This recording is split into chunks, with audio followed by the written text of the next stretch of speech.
The electric ramp requires a level spot and at least 15 feet of room behind the trailer for safe operations and optimal performance, and has a 1,000-pound weight capacity. Make sure the area is clear before operating the ramp. There are two sections of the ramp, the main section and the fold section.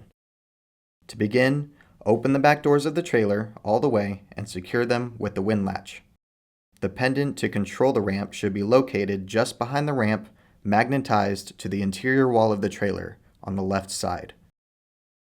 Raise the approach plate and latch it into place. Skipping this step will cause damage to the ramp during ramp deployment. Take the pendant out of the trailer, watching where the cord is to ensure it does not get pinched during operation. During this operation, pay close attention to the lower drag links throughout the process. The central pin of the drag link should remain in the middle to upper portion of the drag link slot.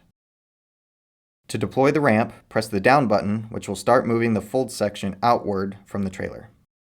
Once the end of the ramp unfolds about a foot, while still pressing the down button, press the out button to begin moving the main section of the ramp outwards.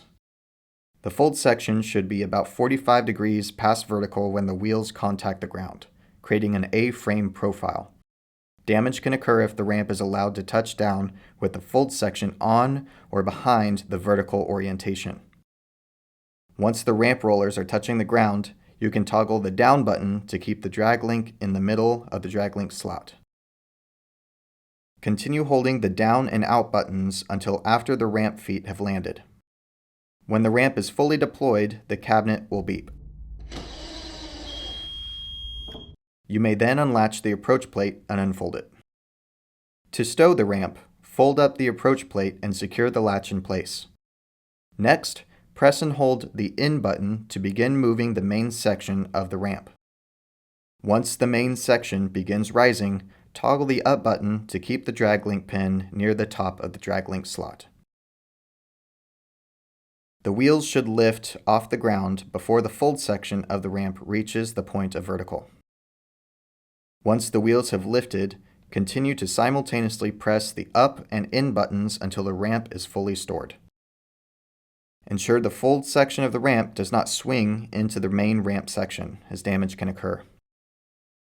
The fold section will stop when it reaches the end of travel. Continue bringing the main section in until it also reaches the end of travel. Place the pendant inside the trailer where indicated. Unlatch the approach plate and lower it so the ramp is in the proper transport position. Attempting to close the rear trailer doors with the approach plate latched up will cause damage to the switch panel.